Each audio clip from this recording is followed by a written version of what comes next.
Hello and welcome my friends to another week of shenanigans in Astra Knights of Veda. As promised, let's have a look back at Aslan and Bikkk.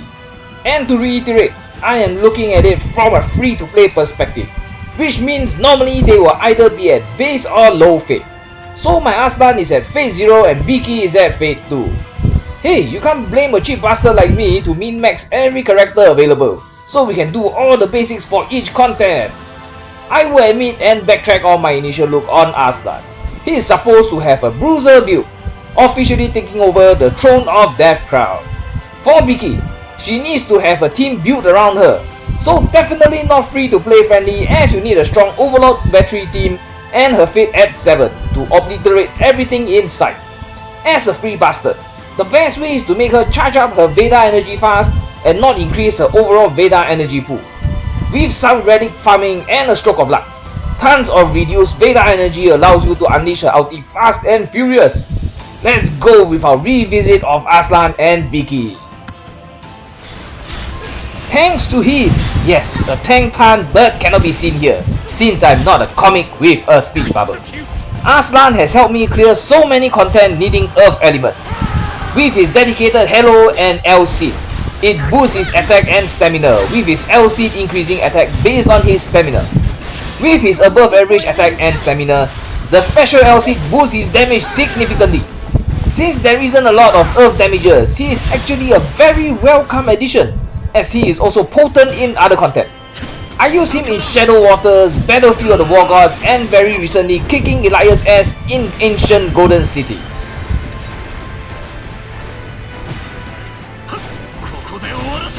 So, to max out his damage output as a free-to-play player, there are two routes: maxing out attack stat and maxing out stamina stat. Not advisable to balance both, since the amount of RNG to get both stats up through relics is insane, so just focus on one. Based on my luck, I go for the full stamina maxing route. This route is naturally the best when you have him at max fate 7. But still, at the current level, his damage is scaled with stamina and it really boosts his damage a lot. From his basic combo to his skill and signature skill, the amount of damage he has gotten a boost from the increase in stamina is a lot. And with his hybrid tank moniker, he has good survivability to waltz around enemies and kill everything while you take a drink and watch a YouTube video just like this.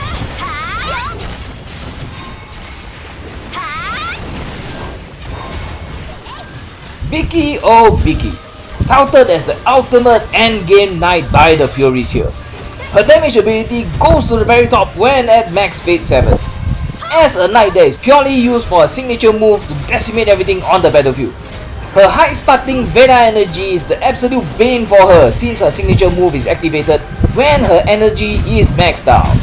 Since she starts out with the double the amount of Veda energy compared to other knights, there are two options for her. I wonder why are there always two options for the knights.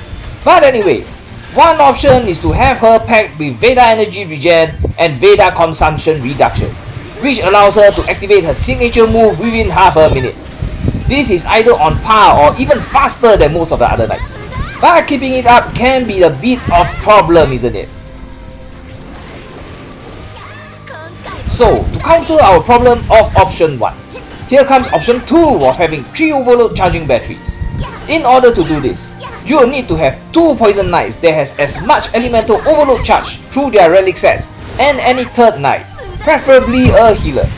With the elemental overload charge for each knight, their ulti and normal attacks charges the bar much faster than normal. Activating it allows Bikki to spam her signature skill. Why 2 poison knights, you will say? If you have other elements, you may end up having a max elemental charge of another element. Now, that would defeat the purpose, wouldn't it? But option 2 has its downside. This means she can't be used in lots of endgame content, especially in Ancient Golden City. So option 1 seems like a much better option now, which you will have fixed with an abysmally large Veda energy pool. A mix of both options would be the best to keep her in demon form to deal the max amount of damage. And I will say again, this is for free to play perspective.